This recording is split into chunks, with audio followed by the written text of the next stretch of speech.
लोभ बड़ा खतरनाक, लोभ भारी खतरनाक है। अर्थस्थ साधने सिद्धे उत्कर्षे रक्षणे व्यये।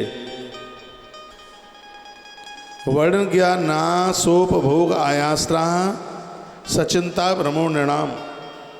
धन कमाने में, कमा लेने पर उसको बढ़ाने में, रखने एवं खर्च करने में तथा उसके नाश और उपभोग के भय से व्यक्ति हमेशा परेशान होता है।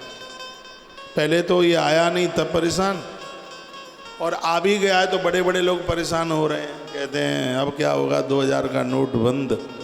हम कहते हैं ये 30 तारीख को 4 महीने बाद बंद होगा, तुम अभी से क्यों परेशान? कहते बैंक में जमा करेंगे तो पूछा जाएगा कि अभी तक तो तुम्हारे पास था नहीं, अब कहाँ से आ गया? अभी तक तो था नहीं, अब कहाँ से चल करके आ गया? क्या करें, बात को समझ में आती नहीं है। पहले कमाने में परेशानी, अब इसको रखने में परेशानी है। ये बात श्रीमद् भागवत में भगवान श्री कृष्ण ने तो 5100 साल पहले ये बात बोल दी। अभी की बात 5100 साल पहले बोली गई। का उद्धव, ये धन बड़ी गड़बड़ी करता है। पहले तो इसको कमाने में कष्ट है, फिर इसको रक्षा करने में भारी कष्ट है। कहा जाता है कि बेईमानी के द्वारा जरूरत से ज़्यादा धन आने पर 15 दोष दे देता है। 15 दोषों का वर्णन भगवान श्री कृष्ण इस ग्रंथ में कर रहे हैं। स्तेयम हिंसा नितम दंभ काम क्रोध स्मयो मद भेदो वैरम विश्वासम संस्पर्शम व्यसनानि। यह बड़ा अद्भुत श्लोक है, बहुत ही ज़्यादा अद्भुत। इस श्लोक में वर्णन किया गया है कि बहुत भगवान की कृपा समझिए, यदि पैसा आवे और हमें इन 15 दोषों से बचा दे। वो 15 दोष कौन कौन से हैं सुन लीजिए। स्तेयम हिंसा नितम दंभा काम क्रोध स्मयोम मद। सबसे पहले कहा चोरी। धनवान आदमी, पैसा आया है, चोरी करने की तो बात उसके माथे से जाएगी नहीं। चाहे बिजली की चोरी करेगा, चाहे टैक्स की चोरी करेगा। ये धन आता है तो आदमी साहूकार नहीं रहता, चोर हो जाता।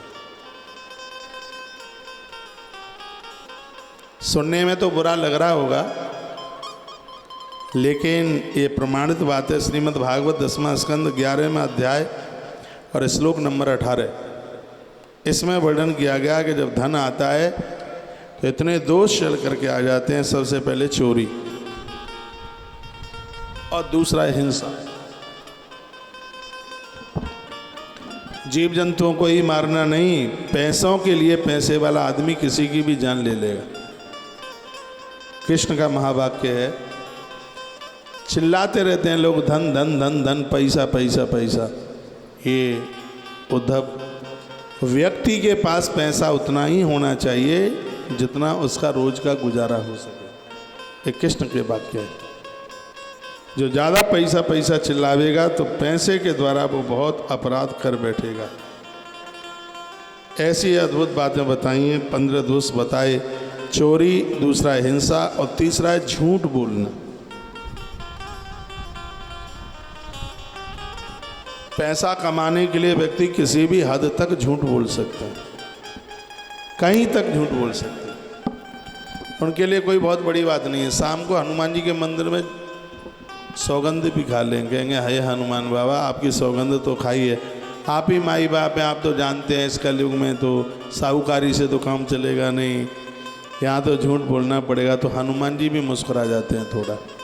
हनुमान जी क्यों मुस्कुराते हैं कि देखो इस बुद्धिवान को मुझे भी पगला बनाने के लिए आया है। हाँ, मुझे पागल बनाने के लिए देखो आ गया है। तो ये आदमी झूठ इतना, और ज़्यादातर ऐसे पैसा कमाने में भारी झूठ बोलता है। धन इकट्ठा करने में बहुत झूठ बोलता है। भगवान श्री कृष्ण कहते हैं, वो उद्धव को समझा रहे हैं, बता रहे हैं, चोरी करना, हिंसा, झूठ बोलना, दिखावा करना। और उन्होंने कहा, अगली बात कही गई है, क्रोध करना, जुआ खेलना, शराब पीना, ये सब धन के दोष हैं। पैसा आवे और व्यक्ति ऐमालों से बचा रहे, भगवान की बहुत बड़ी कृपा है। धन आवे और व्यक्ति ऐमाली न बने, व्यक्ति गड़बड़ ना करे। तो भगवान की बहुत बड़ी कृपा समझिए। कह दिया अहंकार आ जाएगा, भेद बुद्धि हो जाएगी, अविश्वास हो जाएगा, लंपट हो जाएगा। दो बातें और कह दी, पैसा आएगा तो जुआ और शराब दोनों चल के जरूर आ जाएंगे। वर्णन किया है कि जैसे सुनिए, जैसे पहली बार शादी होती है तो वधू वर के गले में डालने के लिए माला लेकर के चलती है, धीमे धीमे चलती है। तो यहाँ वर्णन किया कि जिन लोगों के पास में धन चल के आता है, जैसे नई बहू के साथ नवेली बहू के साथ दो सखियाँ चलती हैं, अगल बगल में खड़ी हुई, जब धन चल करके आता है तो यहाँ पर भैया वर्णन किया गया कि जुआ और शराब उस व्यक्ति के संग ऐसे ऐसे चलते हैं जैसे नई बहू के संग में दो सखियाँ चलती हैं।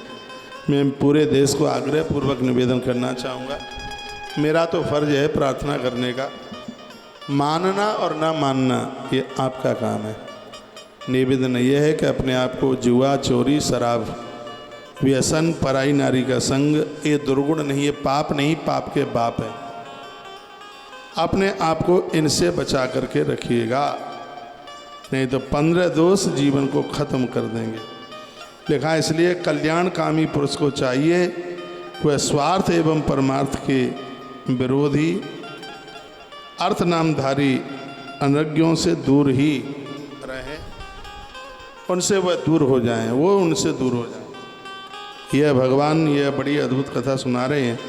विद्यन्ते भ्रातरोदारा पितरा सुरेश तथा एका श्रद्धा कड़ी करना सद्या सर्वेश यह करता है। वर्णन किया गया है कि जो स्नेह बंधन में बंधकर बिल्कुल एक हुए रहते हैं धन के लिए, सबके सब कौड़ी के कारण इतने फट्टू हो जाते हैं, तुरंत एक दूसरे के शत्रु बन जाते हैं और उनके प्राण ले लेते हैं। तो भगवान श्री कृष्ण कहते हैं मनुष्य शरीर मोक्ष और स्वर्ग का द्वार है। 22 नंबर के श्लोक में लिखा है लब्धा जन्मामृतार्थम मानुष्यम च द्विजाग्रयात्।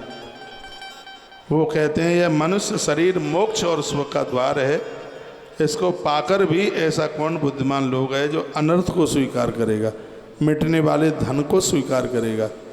यदि सगर और समझदार लोगों को कह दिया जाए एक तरफ पूरी धरती का रखा गया है धन और एक तरफ रखी है 2 समय की रोटियां, तुम कौन सा स्वीकार करेंगे? जो मनुष्यता मानवता में जी रहा है तो 2 पहर की रोटी मांगेगा, वो पैसों की तरफ आंख भी नहीं डालेगा।